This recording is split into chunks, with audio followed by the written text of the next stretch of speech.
and Sharif's wedding is a typically Egyptian celebration. A hybrid of East and West. Arabic food and music on a terrace overlooking a mini golf course. While the bride isn't veiled, many of her friends wear the Islamic headscarf, even if it's used as a fashion accessory.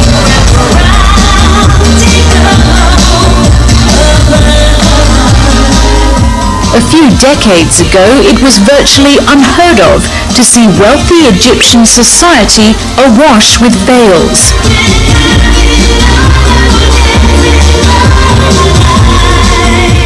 It wasn't always so.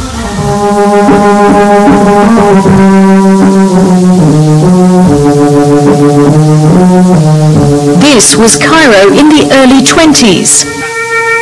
Cairo had been likened to a fashionable piece of furniture placed upon an Eastern rug.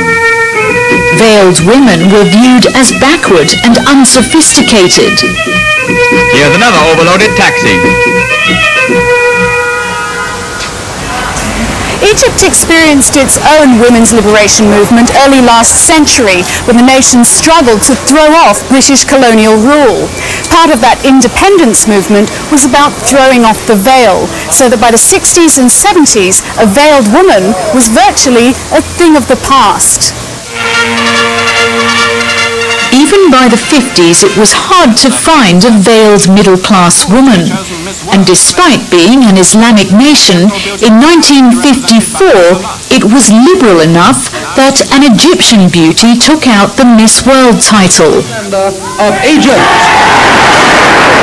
Miss Egypt is 19-year-old Antigone Costander. The winner's technical details, in case you'd like to know, are 36, 23, 36. Now, another former beauty queen is contributing to a very different set of numbers. Thousands of middle-class, educated Egyptian women who are putting the veil back on. Beautiful eyes, yeah. Beautiful color.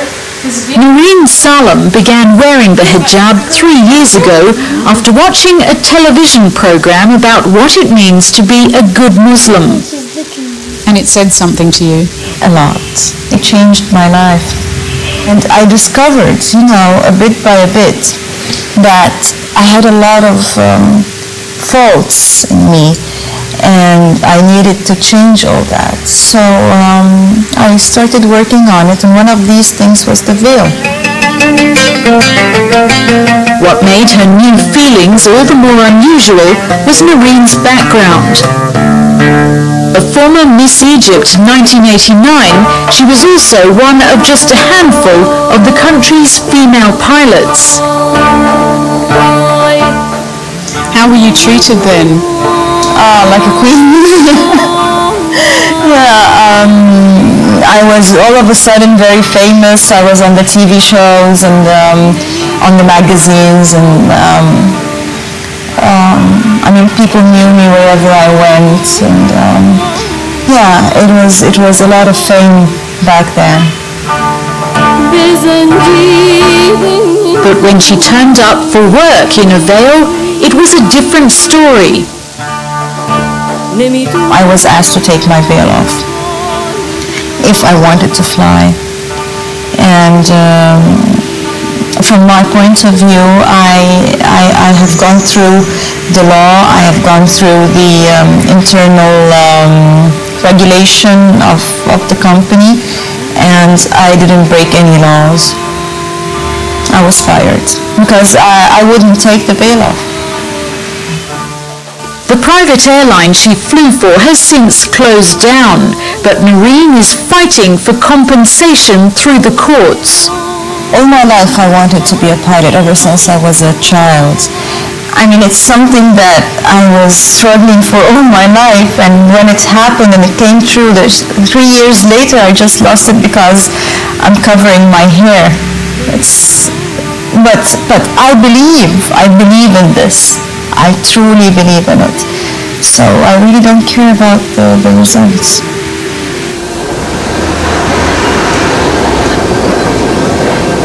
Noreen woman's experience is far from unique. In the coastal city of Alexandria, Amani Saeed is on her way to meet her high-profile client.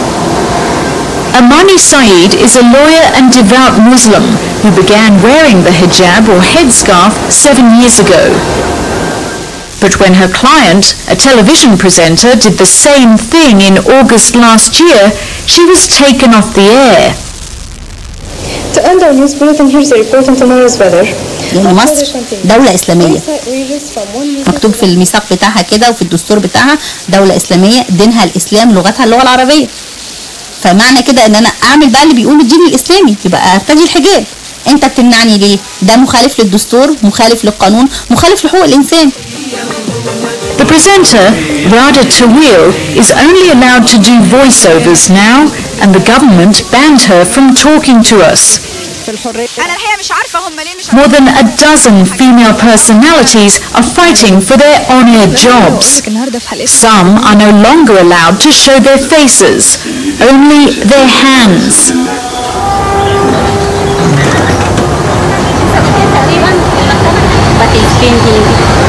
Amani Saeed is suing the government and Egyptian television. She says her client was unreasonably dismissed. Do you think the day will come soon when Egyptian women can wear the veil on television?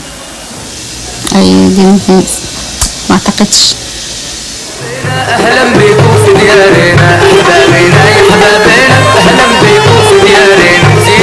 Since coming to power more than 20 years ago, Egypt's President Hosni Mubarak has ruled with an iron hand, maintaining a state of emergency and cracking down on religious radicals and political opponents.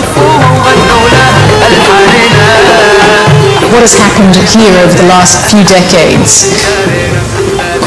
Continuous political repression, from bad to worse, you see. Continuous destruction of all political institutions, where it became, where we got to the point where politics as it should have developed in Egypt never really happened, you see. And the only way to make a political statement and the only existing discourse became political Islam.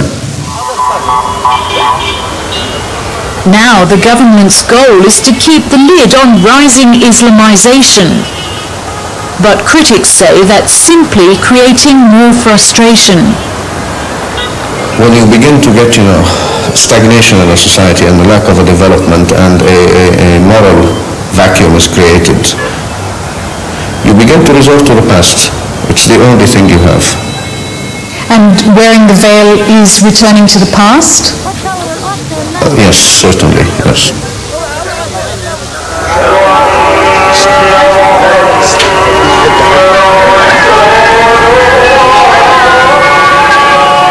So what did the Imam tell you today?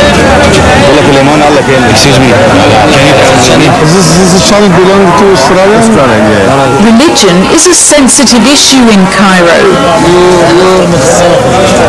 Friday prayers at one of the city's key mosques, and despite our filming permit, the police wouldn't allow us to interview people.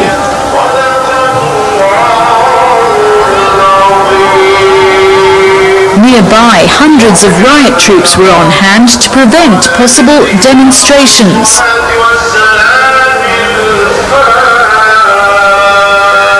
The Mubarak government wants to control the political forces behind Egypt's hardline religious groups, fearful of their rising popularity. There's growing frustration and more resorting to religiosity. The only way to reverse this process is political liberalization. Anan Halal is an environmental engineer on her way to a conference. She's a devout Muslim and was brought up at a time when women were encouraged to be independent and seek a good education. Whenever I go even to a conference, I look around and I found that nowadays few of us are not wearing veils.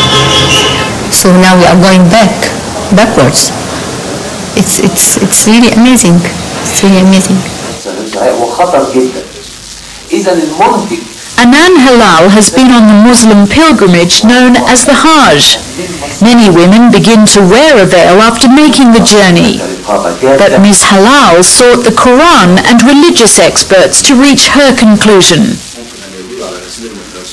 Do you feel comfortable with your decision not to wear a veil? Oh yeah. If not, I would have wear it. Anan Halal says many women simply take up the headscarf because it's the fashion, not necessarily because they're sincere in their religious beliefs. But for many women it goes much further than a political statement or a look. For Noreen Salem, it was a spiritual revival that was worth the pain. What I'm after is to make what's right. And I don't care about the results. I really don't care, because what I have to do, I'm doing. And I feel inside my heart that I'm very strong.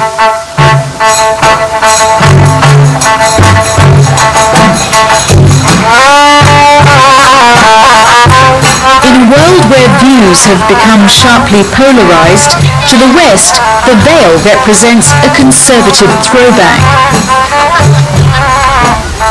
But for many Egyptian women, it stands for an awakening.